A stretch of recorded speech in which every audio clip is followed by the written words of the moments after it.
बिस्मिल्लाहिर्रहमानिर्रहीम। अस्सलाम वालेकुम नाज़रीन, मैं हूं doctor Mohammad Salim and welcome to national narrative. नाज़रीन, आज के वीलॉग में हम ये बात करेंगे कि जनाब वज़ीर आज़म इमरान ख़ान साहब का जो गम व गुस्सा है उससे मुल्क पाकिस्तान को फ़ायदा क्या हो रहा है और नुकसान क्या हो रहा है। क्या इस तरीके से हुकूमतें चलाई जाती हैं और इनके जो गम और गुस्से और नाराज़गी का फ़ायदा कितना हो रहा है और नुकसान कितना हो रहा है, इसका बिल्कुल मुख्तसर से जायज़ा लेते हैं। नाज़रीन, प्राइम मिनिस्टर साहब ये बात करते हैं कि जो मौजूदा असम्बली है वो 30 साल के बाद डीज़ल की बजाय सोलर पे चल रही है और वो कहते हैं कि मैं किसी को नहीं छोड़ूंगा, सबको जेलों में डाल दूंगा। और ये जो इनका बयानिया है, ये ऑपोजिशन में थे तब भी ये बयानिया था और अभी ये मौलाना फजल रहमान को बार बार ये छेड़खानी करके इनको, मौलाना साहब को इन्होंने अपना आर्च एनिमी बना लिया।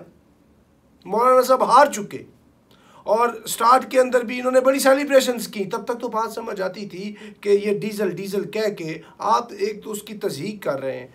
अगर मौलाना साहब के बारे में आप ये लफ्ज़ बोल रहे हैं तो उनकी जमात के लोग भी आपके लिए कोई अच्छे अलकाबात तो नहीं निकालेंगे। एक तो ये बात हो गई।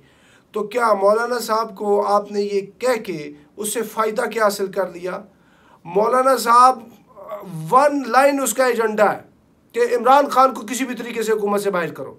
उसके लिए मौलाना को आर्मी से बात करनी पड़ी, ये पीपीपी से बात करनी पड़ी, पीएमएलएन से बात करनी पड़ी, उसके लिए मौलाना को अमेरिका से भी बात करनी पड़े, तो he is ready to do all that. इससे नुकसान किसको? आपको नुकसान है। आपने खुद उसको इतनी मुखालफत पे उभारा, उकसाया और बार बार, और ये आप कहते हैं कि मैं किसी को छोड़ूंगा नहीं। और आपने पकड़ा किसको है भाई? अभी तक ये अपोजिशन में रहते हुए हुकूमत में आने के बाद इतने 3.5 साल हो चुके, किसको पकड़ा? आपने पकड़ के छोड़ दिया, अगर कुछ को पकड़ा भी है तो। और खुद आपकी स्टेटमेंट है कि फलां को, नवाज शरीफ को छोड़ देना बड़ी गलती थी।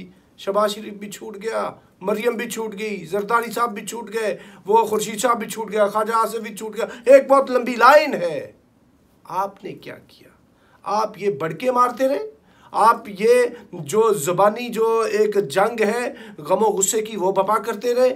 इससे फ़ायदा तो मुल्क पाकिस्तान को कुछ ना हो सका, नुकसान हुआ पूरे अवाम को और आपको भी नुकसान अभी होगा। और रियासत होती है माँ के जैसी, और रियासत को जो चलाने वाला है वो आप उसको कुछ भी कह लें, उसके अंदर से अगर रहम नहीं टपकता, प्यार नहीं होता और ये माफ़ करने की जो उसके अंदर ये कैपेसिटी नहीं होती, तो वो मल्ला यरहम ला युरहम। तो आप जो माफ़ नहीं करता उसे माफ़ नहीं किया जाता, रहम नहीं करता उस पर रहम नहीं किया जाता। आपको जो काम करना था वो अवामी भलाई का काम करना था, रियासत मदीना बनानी थी। आपने जो इस्लामी फ़राही रियासत का जो नक्शा, जो जिसकी आप बात करते थे, वो आपने करना था। लोगों की हेल्थ ठीक करनी थी, एजुकेशन ठीक करनी थी, ये सारे मामला ठीक कर, वो तो आपने किया नहीं। आप इनके पीछे पड़े रहे और वो भी ना कर सके आप। और ये गर्दान आप पुकारते मौलाना साहब उधर फर्स्ट फेज़ के अंदर जो लोकल गवर्नमेंट का इलेक्शन है केपी के अंदर, वो जीत चुके। और आज की जो सर्वे है वो कहती है नवाज शरीफ आपसे भी मकबूल लीडर है। क्या बिगाड़ लिया किसी का? भाई ये लड़ाई, दंगा फसाद और इन चीज़ों से हासिल कुछ नहीं होता।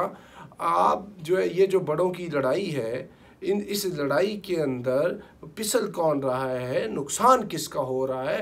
पूरी की पूरी रियासत पाकिस्तान का नुकसान है, अवाम पाकिस्तान का नुकसान हो रहा है। और आप हैं कि आपको समझ ही नहीं आ रही। आपका गमो गुस्सा बढ़ता जा रहा है। अपनी कैबिनेट की मीटिंग्स में, प्राइवेट मीटिंग्स में आप उस वजीर को ज़्यादा शाबाश देते, उसको अपना टाइगर बोलते कि जो ज़्यादा गाली बकता है। एक वो आपने वो रखा हुआ है बनी गाला के अंदर इसी तरह की चीज़, और एक ये है व्हाट इट इज़। और तो और आपने ये जो जज साहब हैं जिन्होंने ये थोड़ी सी वो बेल की बात की है, साफ़ी मोहसिन बेग की, आपने कहा हम इसके खिलाफ भी रेफरेंस लेके आएंगे। वो तो आज अटॉर्नी जनरल ने कह दिया कि हुकूमत ये बेवकूफ़ी नहीं करेगी, क्योंकि इससे पहले भी आप बेवकूफ़ी कर चुके। जस्टिस फाइज ईसा केस के अंदर आपने रेफरेंस जब भेजा तो आपकी जो वो रेंज है, जो किलिंग जोन है, उसके अंदर से कोई भी आपके से बाहर नहीं है। अब पिछले दिनों आपने कहा था मैं बहुत ज़्यादा खतरनाक हो जाऊंगा जब अपोजिशन में जाऊंगा। वो खतरनाकियत जो है वो ये सारी की सारी अपोजिशन पार्टीज के लिए भी आपने ये बात की और इन लोगों के लिए भी आपने बात की और इनके अलावा ट्रेडर्स के लिए, बिजनेस कम्युनिटी के लिए, सबके लिए। भाई आपके अंदर इतना गुस्सा है और आप प्राइम मिनिस्टर भी बन गए। प्राइम मिनिस्टर बन के भी गुस्सा नहीं आपका निकला तो फिर कब निकलेगा? फिर गुस्सा किसी और तरीके से ये इंतज़ाम करेंगे। ये जब हुकूमत में आएंगे ना, आपके ओपोनेंट्स, मौलाना ओपोनेंट है, PMLN ओपोनेंट है और ये सारे ओपोनेंट है, जब हुकूमत की जाती है तो फिर उसके बाद से बहुत चीज़ें निकलती हैं, बहुत बड़ी बड़ी इंक्वायरीज निकलती हैं, अबेटमेंट के ऊपर भी केस होता है, बहुत ज़्यादा मामलात हैं।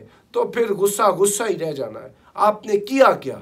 अभी भी वक्त है mister prime minister, look into the matter. ये जो गुस्सा है थोड़ी देर के लिए इसको ज़रा ज़मीन बुर्द कर दें, दफना दें, इसको थोड़ी छुट्टी दे दें और जितने भी आपके ये जो मुशीरान हैं और ये जो कैबिनेट और किचन कैबिनेट के लोग हैं और जो कुछ आपके चेले चांटे हैं, इनको मना कर दें इस तरह की गोलाबारी से और सुकून में आकर थोड़ा सा कंसंट्रेट करें गवर्नेंस के ऊपर, इकोनॉमी के ऊपर, ताकि आप परफॉर्म कर पाएं और बताएं यस मुझे गुस्सा था और इन पे है, वो रखो साइड पे, लेकिन मैंने ये परफॉर्म भी किया है, ये काम भी किया है। कुछ ले भी जाओ अगले इलेक्शन के अंदर और अवाम को कुछ बताओ भी, because you are considered last political option of Pakistan and people have done a lot for you. और अभी भी आपके पास वक्त है, because it is never too late mister prime minister. और आपको चाहिए कि रिव्यू करते हुए अब जो है ये जो आपकी सारी की सारी ये जो जितनी फ्रस्ट्रेशन है इसको सेट असाइड करके और आगे को बढ़ें और पाकिस्तान का, अवाम पाकिस्तान का कुछ ख्याल करें और इनके ऊपर रहम करें। तो नाज़रीन अब तक के लिए इतना ही। Up to next time, thank you very much. Pakistan जिंदाबाद।